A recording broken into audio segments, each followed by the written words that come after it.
Alright, I'm going to show you a video for replacing this RTD temp probe. It's going to cover a bunch of different Pitboss models, but the one I'm working on here is a Pitboss Pro Series 600. What's going on with this thing is I'm getting an over temp error, which is causing the grill to shut down even though the temperature is not too high in the grill. So I read the manual. It told me to clean the probe out. I did that. I'm still getting the error, so I purchased this new probe off of Amazon. I'll show you guys how you go ahead and change that. So there's a deflector cover right here. I've already taken this partially apart, but on the back side right here there's going to be a nut on this side, and over there you also have a nut. On the opposite side are just Phillips screw head there. You will need a 90-degree tight clearance Phillips screwdriver. I was able to get it with mine, putting the screwdriver on an angle like this, but it is kind of difficult.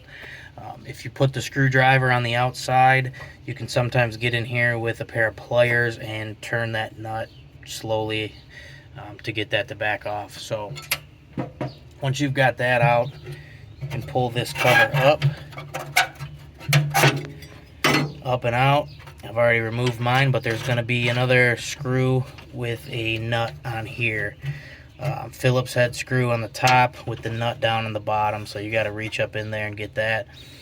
Once you get that disconnected, you'll see the wire goes through this hole right here. So if you go to your box where you put the pellets in at, you're going to remove the cover on the bottom of the box here. Once you got those screws out, you're going to take the plate down and you're going to find a wire harness, and it's going to be zip tied.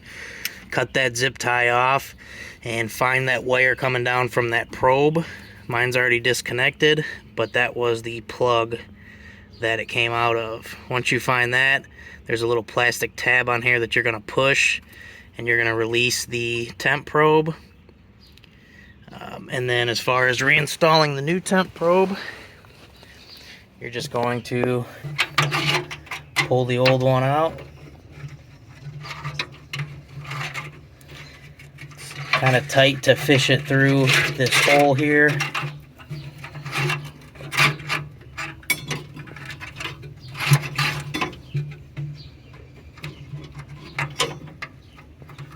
But you do have to turn the connector a specific way to get it out of that hole.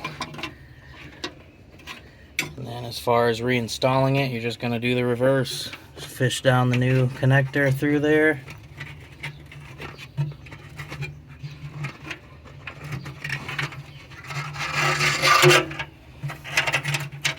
Pull the wire all the way through first, and then go through that smaller hole down there.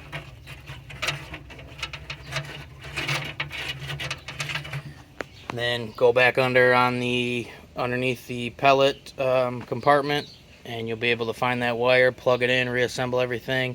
You should be good to go. The manual does suggest cleaning this probe every once in a while. I can't remember exactly how many hours it said, but when you're replacing this, now that you got everything apart, it's a good time to clean all your grates, which is what I'm going to do here. So thanks for watching.